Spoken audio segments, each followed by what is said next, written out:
Ano lalaro? Ano lalaro mo?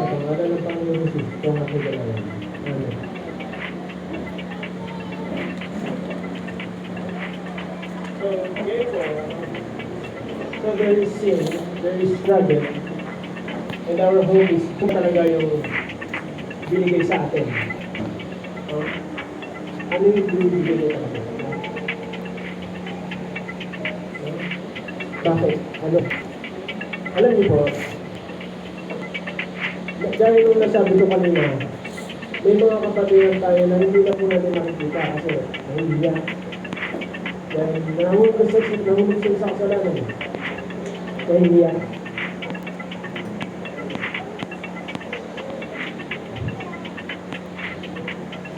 Marami pong mga pastor na nahulog sa kasalanan.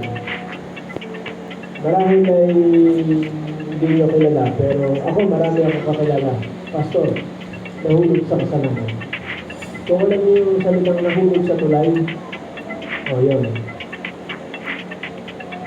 Ako bago ko lang nalaman yun. Hindi ko nga alam yun.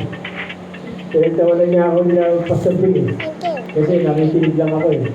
Nag-uusap sila eh. Ako nagdadrive. Nahulog sa tulay. Ha? Sino? Tumalun? Ano nangyari? Nalulog? Pinagtawanan nila ako. Ang bihira. Kailan ko lang nalaman sa lilang. Pero ang dami kong kakilala.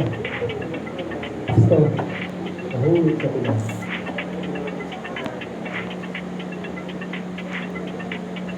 Pero po rin ng Diyos,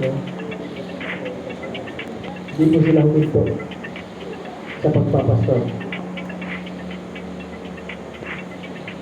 E kaya day, sang-ayon, hindi dapat siya tumigil sa pagpapastor.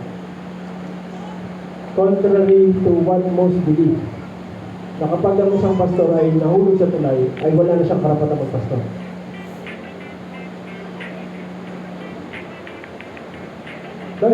Parang kung ganun po, sinasalungat natin yung narinig natin kanina.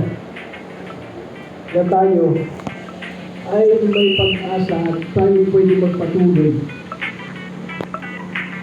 dahil sa biyaya.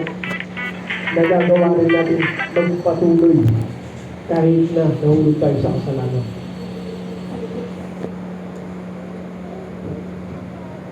Kaya po rin ng Diyos, yung mga pastor na po yan, kakilala ko yung iba, malalaki ang simbahan. Pero hindi po nangangahulugan na tinatolerate natin yung kasalanan, mga kapatid. God hates sin. Walang negative na kasalanan ang pwedeng makalapit sa Diyos. Kahit gatiting lang. Natutunaw.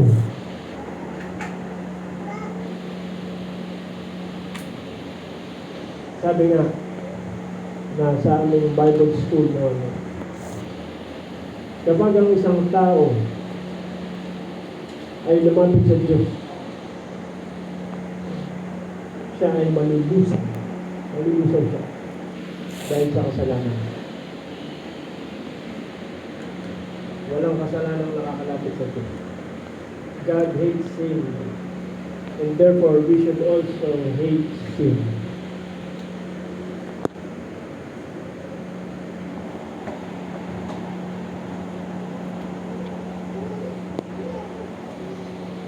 But we do not tolerate, but hindi rin naman tayo nag-judge. We are not to judge someone.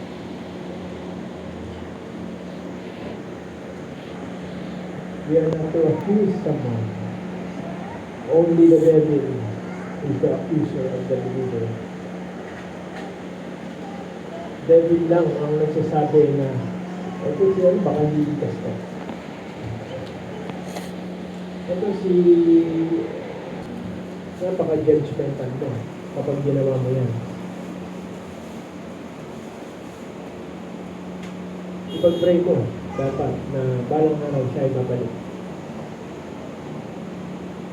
But the thing is, mga kapatid, kung dapat lang tayong mahiya dahil sa kasalanan, lahat tayo nagkakasala, di ba?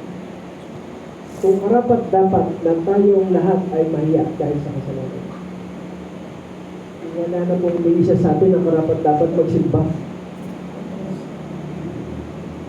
None of us are worthy. Huwag na tayong lahat magsimba.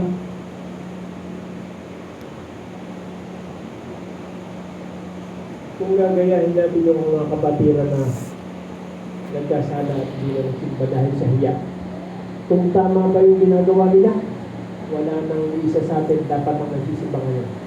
Dahil lahat po tayo nagkakasala. Pero ano mangyayari kapag wala na nagsimba? Wala nang makakarinig ng salita ng Diyos. Wala nang mag-witness. Wala nang susunod sa kagustuhan ng Diyos. Pero hindi po yan ang kagustuhan ng Diyos. Ang will ng Panginoon Diyos ay tayo lahat ay magpatuloy sa Kanya upang patuloy yung paglaganap ng Ebanghelyo. Patuloy na makarinig yung iba pang tao hindi ba nakakarinig. Dahil ang kagustuhan ng Diyos ay mahanap niya yung mga nawawala at iligtas sila.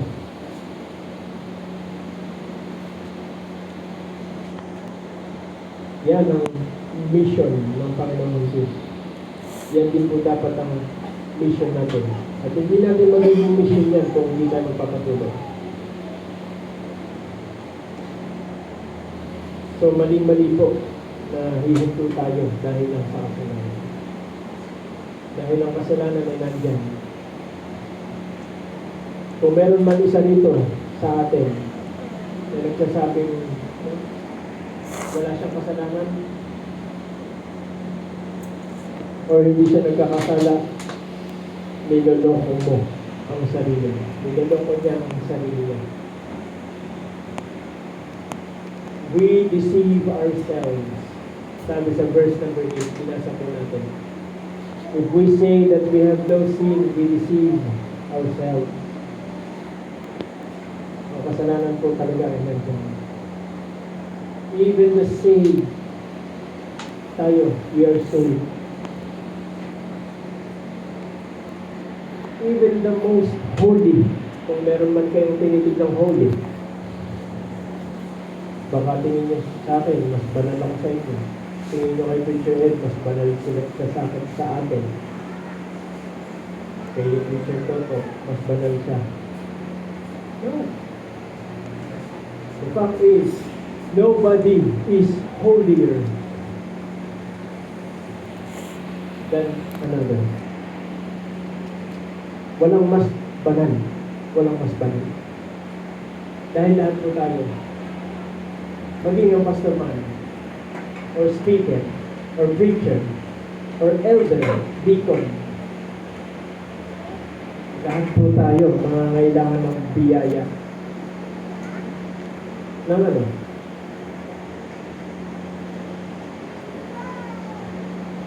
Ng pagpapatawad. Araw-araw. Sin is there, mga kapatid. At pangalawa,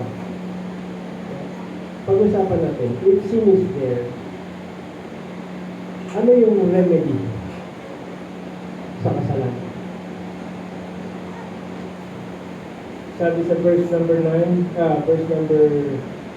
7, but if we walk in the light